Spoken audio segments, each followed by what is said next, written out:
Welcome back, everybody, and welcome back, Steven. So, Steven just finished his first Model 3 Challenge race. It was at Streets of Willow, which is a Southern California track. We are based out of Northern California, Fremont to be specific. And Steven finished the race. We'll get into the results a little bit later. But I think first what we want to do is find out kind of how the event was, what it was all about. We haven't seen Steven in about a week and a half. He hurt his wrist doing something and didn't come to visit us for a short period of time. So you guys are going to hear about the event at the same time as me. So the event was a Saturday, Sunday event? Saturday, Sunday, yep. And you drove down Friday? Yep. Me and Tim drove down Friday and got everything set up. And how was the drive down, man? I mean, have you driven to LA in the 3 before? Oh yeah. Oh, you have. Not loaded down with all your I don't know. We probably had 600 pounds of extra weight in the car. And to give you guys a frame of reference, I think it's about 400 miles, 450. Ooh, I'm not sure on the mileage. I think it's around there. It's probably around 350 to 400. 300 something. Yeah. So how many times did you have to charge? I'm going to look it up right now too. Once. Oh, you only had to charge once? But you had the 18-inch arrows on your car? Yeah, I had the 18-inch arrows. Man, those things. Yeah. The factory Michelin MXM4s. Yeah, I only charged once, and that's insane. With the AP brakes too? Hmm? Dude, I had to charge like 2 times just to get to Button Willow. It's like half the distance with my 19s and those APs. So I'm looking up what the distance is. Streets of Willow Springs, Rosemont. Oh yeah, it's not bad. It's like 275 miles from here. Yeah, so it's actually not that bad. Yeah. Okay. So you got down there Friday. Tell us about kind of how things transpired. You know, what did you guys do when you got down there on Friday? Did you go to the track straight? Yeah, I went straight to the track. Met Sasha and Jesse from Mountain Pass Performance. Cool. That was cool seeing them in person for the first time. You know, saw Isaac down there, a bunch of other guys. Immediately started setting up the car, you know, unloading everything and getting the 4 tires on, the 4 Falcons. Oh, brand new Falken RT660s, by the way, and we will touch on that a little bit later on with the results, but we got him some new stickers for that event. Yeah, so mainly just focused on getting the car ready and aired all the tires up to 40 PSI for the drive to the hotel. And so you didn't leave your car at the track? No, did take it. I had to drive it to the hotel to go, because I arrived at the track with like no charge. Gotcha. I actually barely made it to the charger from the track when we left. Oh man. So I made it to the charger with like 3% or something like that. And so speaking about charging, so they don't have superchargers there? No, they're at the closest chargers to the track is basically 25 minutes either north or south, depending on which way you want to go. Okay. We were going to Mojave is where we charged. So how far away is that from the actual track? I'm not sure on the mileage, but it took basically 25 minutes to get there after our run groups. And so Saturday, what time did you guys grid? I believe it was 9:20 was our first. That was practice. So Saturday was practice, and then qualifying, and then the first race was on Saturday. Was on Saturday. Yeah. And then how many more did you have on Sunday? Sunday were 3 races. 3 races, okay. And tell me about climate. Everyone was surprised by the climate. It was very windy and cold in Southern California, so no one was expecting that. Is Rosemont, is it kind of desert? Yeah, area? It's desert, but it's not really high desert. It should have been hot, but even at this time of year. Yeah, the stars aligned, and it was really good track weather. No one was prepared clothing-wise, though, so everyone was trying to find sweaters. And tires were kind of happy, though. At least these ones were. The tires I heard. were happy. Yeah. We'll talk about that too. I heard there were some potential disasters when it came to canopies and tents and stuff like that. Yes. we basically had to tie everything down to the cars. So Good times. yeah, Good times. yeah. Sasha had to go run to the hardware store and get ratchet straps. Oh no. Because their tent was a giant. Sail. Yeah. Nice. Yeah. Not nice. So, all right. So walk us through, you know, the grid, the lineup. I mean, let's talk about who was there. So obviously I was there. Jesse from Mountain Pass Performance was there in his standard range. He was the only standard range rear-wheel drive car there. I believe Chad Martin and Andy. Yep. Chad and Andy from Team PGR. Yeah, Team PGR. They're old RX-7 FD guys. So I guess we had found out later on that, I mean, we knew each other from RX-7 Club like 20-something years ago. And it's just really neat to see that all of these people from my past or from hardcore like JDM days, you know, 20, 25 years ago are now in this EV space and electrifying motorsports. So they're heavily involved. They have a plaid that they campaign. It's a full mountain pass. They were there in the plaid to, you know, try to get some track records done with that car. And we'll link you to maybe one of their videos or their channel. I think they have a channel, so if we have one, we'll link it up here. We'll do the same thing. We'll try to drop some links in the descriptions to the Model 3 Challenge itself. We're going to release another video as well, may have already released it, about the Model 3 Challenge. I think Steven will kind of educate us about that. In this specific video, we're going to just talk about our friends and the event and how you did. Okay. Yeah, and then, so yeah, Team PGR was there. Our good friend Isaac from down south was there. Morgan was there. Yep, Morgan. Morgan runs Streets of Willow all the time, but he does I think horse Morgan thief, right? he was the only one there that actually had experience at the track. Everyone else, including myself, it was the first time. But does he run that? He's run all the configurations. He's run everything, yeah. Okay. I mean, he's from down there. He's from down there. I mean, he's from San Diego, so it's still far for him, but it's the closest thing they can go to. And then Drew from Martian Wheels was there. Drew from Martian, yeah. Rudy, I think is he from the Northeast? I believe. Because he ran their East Coast events Michigan? too. Okay, so he's up there. Somewhere. So there's like some guys that really traveled. Yeah, I mean, half the field, or more than half of it, was from pretty far out of state. So right. It was pretty cool to see. You know, yeah, I think Drew, I think Martian, they're out of Colorado. Then Rudy, Isaac's from SoCal, Morgan's from SoCal, Team PGR from Minnesota, I believe. I think Chad and him are from Minnesota. And then I believe I was the only one there from Northern California. Yeah. Yeah. Sasha and Jesse, Canada, obviously, shipped their cars all the way from Toronto, I believe. Right, yeah. And so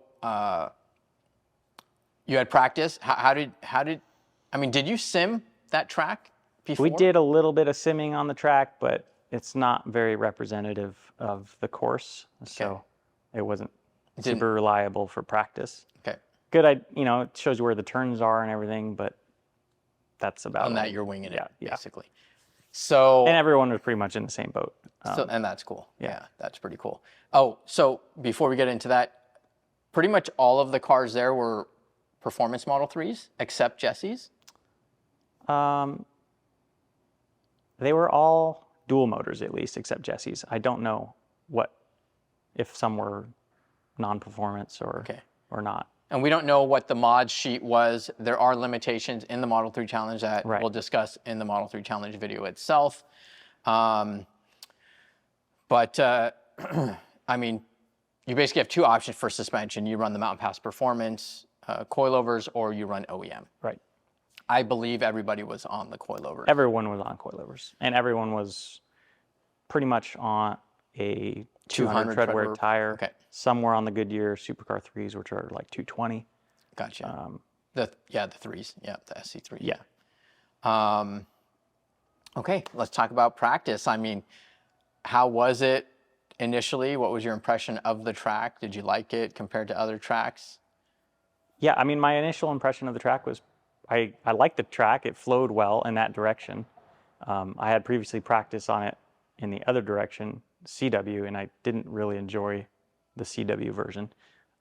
Also felt like it was going to be pretty unsafe in the CW configuration just because of the high-speed way you have to enter in some of those corners. But CCW is nice and flowing, and it was good for the event. So you ran CW when? Only on the sim. Oh, okay. I got a little bit confused. Yeah. Okay, got it. Okay, so how did practice go? Practice, so going into the event, I already knew that, you know, I'm on the RT660 tire, so it's a time attack tire. It's not really meant for doing, you know, 10 laps at a time. So I knew I needed to take it somewhat easy, especially in practice. I'm not going to waste the tire just for practice. And I think we should preface that we haven't discussed it in this video because we will discuss it in the Model 3 Challenge video, but to give you guys a frame of reference, what Mountain Pass Performance has done is they have a product called the Cooling Party Cooling Party Box. Box Controller. Yeah. The CPC is what they, I think, abbreviated as.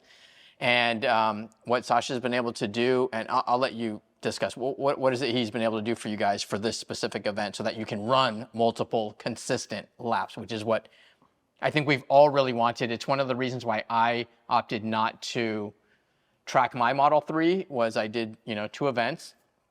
I did Laguna Seca and I did Button Willow. And you got to have a really steep learning curve that we've mentioned before because you only get like 1 or 2 hot laps. Right. And, you know, if you want to learn the track, you just don't get a lot out of your money because of certain things that you're Yeah, limited. I mean, I think it's more of a problem that you don't know where you're improving is more the problem because you don't have a consistent car. Right. You can certainly do a whole session. It's just you don't know what's you and what's not, you know, what's because of the power level. The power. Yep, exactly. So that's the problem with using the Tesla as a car to learn on. Mm-hmm. That you don't get consistent laps. But now they've kind of solved that. But yeah, what Sasha has made, the original product, Cooling Party Box, was meant for cooling the battery down after supercharging, but they have added additional functionality to basically limit the amount of current that is extracted from the battery. So they can hard limit it at, I think it's about 1/3 less power from what he was telling me. It's 220 kilowatts. And that allows us to run an entire 15-minute session with hardly any power loss. Consistent. Yeah, consistent. That's amazing. Yeah, it's pretty cool. And at that track, I didn't have a chance to run at full power, but it's probably about a 3-second slower car at that power level, which isn't that much slower. I mean, it's still really fast. I mean, if everyone in our Model 3 Challenge had competed in a time attack, we would have been all in 3rd place, basically. It's funny because I remember talking to Tom when we were at a track day, you know, a year or so ago, and I mentioned, I'm like, man, I wish we could have chill mode. We could drive in chill mode, but still have track mode capabilities. Yeah. So the problem we had is that when you go to chill mode, you lose your track mode functionality or functions. Right. So, you know, this essentially gives you chill mode on steroids and you get your track mode. Yeah, right? and you also chill mode also it takes the punch out of it too. That's what I'm saying. Yeah. So it's really awesome because you still get the punch, but not the fall off. Yeah. So anyways, we just want to kind of include that so you could get into more about, you know, this tire being a time attack tire. Right. So yeah, back to that. Yeah, so being less power, it's a little less harsh on the tire, but not by much. It's still a 4,200 pound car. That's what the rules dictated we be at. So yeah, at practice, I only did maybe 5 laps. I think I did 5 laps. And the following qualifying, I did 4 laps or 5 laps, somewhere around there. I got to where I thought I could get to time-wise, and then called it a day. An average pace of a lap for the group was in the anywhere Average, from 125 to 130 or something like that. I ran the fastest time for qualifying at 122.7, Okay. and most of the group was in the 23s or 24s. Okay. Well, you kind of let that cat out of the bag. So he took first in qualifying. First qualifying, yeah. And so I think we'll discuss how the points add up because that's a little bit confusing. I haven't wrapped my head around it, so we'll get into that later. But he qualified first, and then you had your first race. Yes. So the rules are a little weird, but this is just to promote competition and have fun. So it's a little different. But since I qualified first, the grid is reversed. So the top 5 are reversed. So since I qualified first, I was put in 5th position, 2nd and 4th, 3rd and 3rd, 4th and 2nd. And that's just so that you could and that's just to make it more fun, so we can all make pass it look each other. better. Yeah, in photos. that too. I bet that. But it was fun. It's not like I felt like it was at a disadvantage or anything. It was fun to. People were pretty good about pointing by and stuff like that, or was. So do we want to talk about the rules at all? Because it's a little weird how we do it. So I guess maybe just briefly in this. yeah, so it's not based on pointing by. It is pointing by, but we have detection zones. 2 places on the track where if you're close enough to the car in front of you, that car in front will be indicated to let you pass in the passing zone, which follows it. So basically, it's like pointing by, but the car in front isn't making the choice. They're being told to have the car behind point by the flaggers. By the flaggers. Okay, got it. Yeah, that way no driver is making the decision because everyone would just think they need to pass all the time. Got it. Interesting. Okay. So you finished the first race. Yep. How was that? How did you do in that? I was able to pass all 4 cars in front of me, and we took first in the first race. You took first in the first race. Yes. Awesome. And that was at like 5 o'clock in the evening, so it was pretty late in the day, the first race. And the tires held up too. Like I was surprised that being a Super 200, basically, they did last the whole session. The whole session. That's awesome. I mean, the climate climate surface helped temps a were lot. very helpful. Yeah, the climate helped a lot. I think you've ran these in hotter temps. Actually, you ran not stickers, but you ran another set of the same size tire at a Tesla Corsa event, maybe a month or something prior. It was much hotter. Right. And the tires. I mean, the tires. To be fair, I mean, at the end of the sessions, the 50-minute sessions, it's obvious that the tires are falling off. Like it's at lap 7 through 9, it's getting slower. Slower, but you weren't losing control or losing traction. No, it's just getting more understeer. Okay. I set my car up to understeer because it was a new track to me. I didn't want to have to deal with constant oversteer at a new track, especially a track that you do not want to go off on. There's lots of stuff to hit. Okay. Yeah, I heard if you go off. Yeah, there's lots of rocks and it could be bad. There's ramps too. Like if you go off in the wrong area, you could be airborne. Oh my goodness. Yeah, dude. So, I set the car up before going to make sure it understeered. Okay. In every situation. So besides braking, the car oversteers on brake, which was good because then I could get it to rotate. But every other situation it was understeer. And you just did all of that through alignment. Alignment, sway bar. Sway bar. Gotcha. Also wheel spacer. I have the track width in the rear slightly wider. Okay. Yeah. So that concluded Saturday. Yep. Right. After that, I take it did you guys go out to eat and stuff? Like yeah. So Sasha invited everyone out, everyone that was involved to. We went and had Mexican food at a local restaurant. That was good. It was good times. Nice. Yeah. Nice.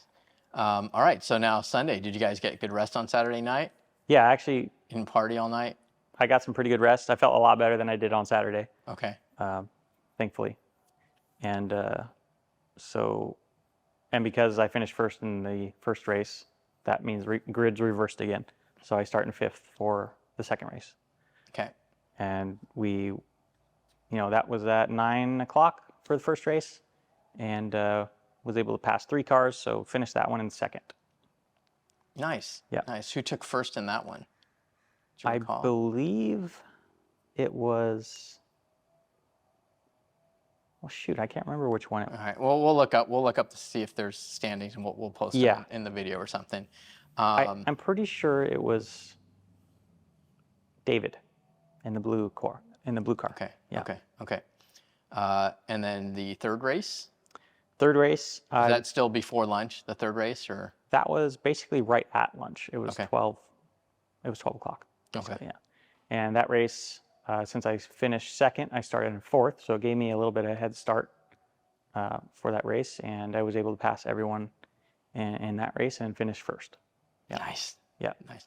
Okay. And fourth race. Fourth race, since I finished first, back to fifth again. Damn. And I pretty much knew at this point, after racing with everybody on track, that I probably was not going to win this race. Drew was incredibly fast in his car, and he was starting in front of me already, so I had a pretty good feeling that if he got out front, he was going to have way too much of a gap for me to catch him. And that's basically exactly what happened. He got out in front quite a bit before me, and I was never able to catch him after that. But I did finish second. So. Awesome. Congrats on that. I do believe that, you know what? I read in the chat that you were saying something about a tent in the trunk of your car or something. Were you under the impression that you had a canopy in the trunk of your car? I had extra weight in the car. Okay. But not that. You had It was a different ballast weight. It was tent weight, is what it was. It was a weight for a tent. Oh, okay. Yeah. So I had 25 extra pounds in the car that I didn't need to have. And also, in addition, every race since I was either first or second, I had weight added to the car. So it's, in addition to getting pushed back by winning, you also have weight added to the car. Like physically add weight to the car? Yeah. Why? Yeah. It's just to keep the pack closer together, or try to at least. I mean, why didn't they just feed you more burritos at dinner, bro? You know? Yeah. Steven, eat 10 burritos. Yeah, so after qualifying, I don't think I had anything added on qualifying. Maybe they did. I don't remember. Wait, But so is it only the first place guy that gets first added? and second place get it. So first So place how much gets weight? 50 pounds. What? Yeah. And then second place gets 25 pounds. What? Yeah. Dude. So by the end race, I was at the max 200 pounds extra weight in the car, plus another 25 pounds that I actually forgot that was in the car. Oops, I mean, that was I my think bad. that's interesting, but I mean, where do they position that weight in the car? That's up to the driver. I mean, they weren't super specific about that. I threw it all in the trunk, so in the sub trunk, which I also learned that it doesn't like to have 300 pounds in it. Well, yeah, I mean, it's behind the rear axles. No, I mean the trunk collapsed. Oh, no kidding? Yeah. Like the bottom of it? Yeah, it like collapsed in. Yeah. Oh. Yeah. So I already had my own weights in there to be at the 4,200 pounds. So I just threw everything else on top of that, Oh my goodness. which it helped balance out the car anyway, because the car was like 51% Gotcha. anyway Gotcha. in the front. So, And at least over there, it wouldn't be clanking around and rolling around all over. well, they're sandbags. So Oh, okay. So you took second in the last race. second to last race. And then that was enough, getting first in qualifying, first in first race, second in third, first and third race. Wait, anyway, I got Second. 2 firsts and 2 seconds. Yep. And that was enough points for me to win the event. So he won the event, guys. Yep. Steven won place. the freaking event. First time at the track, first Model 3 challenge, had everything thrown at him, including sandbags. Yeah. I mean, talk about sandbagging, like literally. Wow, that's interesting. That's something you'll definitely have to tell us about. So congratulations, man. Thank you. Congrats on that. That's awesome. I didn't hear from Sasha because I'm sure he's super busy. They had to fly back to Canada and do all this stuff. But Jesse did message me. He's like, man, Steven's fast. I will say that Jesse is leading the series in points currently Right, yeah. with his SR Plus. So I still need to wrap my head around points and hopefully. That's by default, though, because I didn't do the first event. I'm coming for you, Jesse. I'm coming for you, Jesse. So, that's awesome, man. I'm super excited that, that's a big one. You took first place at SCCA time trials. I know Turn 8, you've been consistently taking second. Luckily, BK wasn't at this event. That would have been interesting and exciting. I wish he was, but I know. I yeah. wish BK would have been there too. Yeah. You know, but he's flogging his Camaro now. So Yeah, you know, what can you do? living that gas life. Living that gas life, that gassy life. And then took first at Model 3 Challenge, Streets of Willow. So there is the next event coming up in a couple of weeks. I think it's October 20. October 19th through the 22nd. So it's, you know, this works in conjunction with Grid Life. So it's going to be like a 3-day event, huge festival at Laguna Seca. Yeah, that'll be a much bigger event than Streets of Willow was. So you'll be competing there as well. Mm-hmm. So I'm excited. I'll actually get to meet the Mountain Pass guys for the first time in person. Right. So that'll be cool. I'm hoping we'll be able to catch them, praying that there'll be time somehow to kind of get those guys to sit down and do a little powwow and an interview somehow. I don't know how that's going to be possible, but I'd love to make that happen. Sasha, Jesse, I just shot you a message. Talk to me about the wheels, the tires. Falken, thanks for setting these up for Steven. 275s, 18s. Yeah, so we ran this is, you know, a shorter tire too, so pretty much everyone in the field was at a more OEM diameter. So this is a 275, 35, 18. It's slightly shorter. So it's, you know, half an inch or something shorter, I think. In diameter. Yeah, maybe. in diameter. So you thought that... So, yeah, looking at data, it's possible that the way the power is limited, that for whatever reason, my car is slower with a shorter tire on it, or just the power being output is less. And the reason we don't know we don't know for sure, but I was able to test track mode with the stock tires on it, and I was outputting more power. So there's something that's a little bit interesting there. Did you try that with CPC limiting power with your stuff? Yes. Yeah. That is what you're referring to. Yeah. Okay, so you went track mode, CPC, set it to 220. Yeah, exactly. Exactly how you were at the track. I still have to look at all the data to really look at that, but it did seem evident that when I was following people, the other cars were pulling away after the corners, and I was curious why that was, because you know, a lot of times I would exit corners better, and then they'd still pull away, and I'm like, what the heck's going on? And it's not because your car is like 80-something thousand million, whatever. No, I don't think so. For some reason, it was just, you know, I compared my data to other people's data, and it was just consistently like 8 to 10 kilowatts less. Did you let Tim sit in your car? Who? Tim. Did he sit in your car? Because that could have done it. Oh, yeah. Tim did it. That's another story. But yeah, I mean, they survived pretty good. I mean, probably could do another event. So how many laps did you get out of these then? So I mean, you ran... So it was basically at least 4 times 5? 9 laps per race. Oh, 9 times 4. But did you run all 9? I thought you said you only ran like 4 or 5 laps in some of the races. No, all the races you run all the laps because it's a race. So it's not time attack. So we got to finish the 9 laps. I believe one of them was 8 laps for some reason. I don't know why that was, but most of them were 9 lap sessions. So 9 times 5, right? Yeah, basically 9 times 4 races and qualifying. Yeah, so and practice. So 45 laps, basically. 45 laps. And how long is this track about? Do you recall? 2 months? 1.3 or something like that. Okay.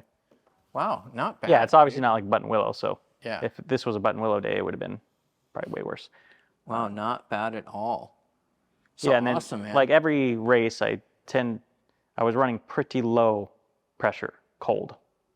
Oh yeah, tell me about that. Yeah, so the first day I started like 32 PSI for the first race, and that worked okay. Got a little high, it was like 42 by the end of the race. Okay. After 8 to 9 laps. Yeah, I basically dropped it another 2 PSI, and in the beginning of the first race in the morning, that meant they were pretty low, like 27 and 28. So in the cold. And I didn't want to touch them because they were already set for hot pressure. So I was just going to leave it. But you don't really want to be sending it on a tire that's that low pressure on a Tesla because it can really damage the edge. So I basically took it easy in those first couple laps. Till the tire got. At least I got some pressure in it, like above 33 at least. And nice thing about Tesla, you can look at it on your thing while you're driving to see how much it's going up. So yeah, took a little easy on that first couple laps. You can see it in my lap time, though. It was like 2 seconds slower on these first laps. But yeah, it worked out well because we don't see a lot of edge wear. Lots of other people's rubber on here. Yeah. Yeah. Well, that's great, man. I'm really, really happy for you that the event was cool, fun. Yeah. Different type of a race environment. Definitely the most fun I've had in a Tesla by far. I mean, that was a lot of track time, more than if I was tracking like I normally do, which is time attack and doing 1 lap or 2 laps per yeah, you're talking about session. 10. Yeah, I might get 6 laps in a day. Right. This is like 4 to 5x basically. Yeah, tons of lap times. Yeah.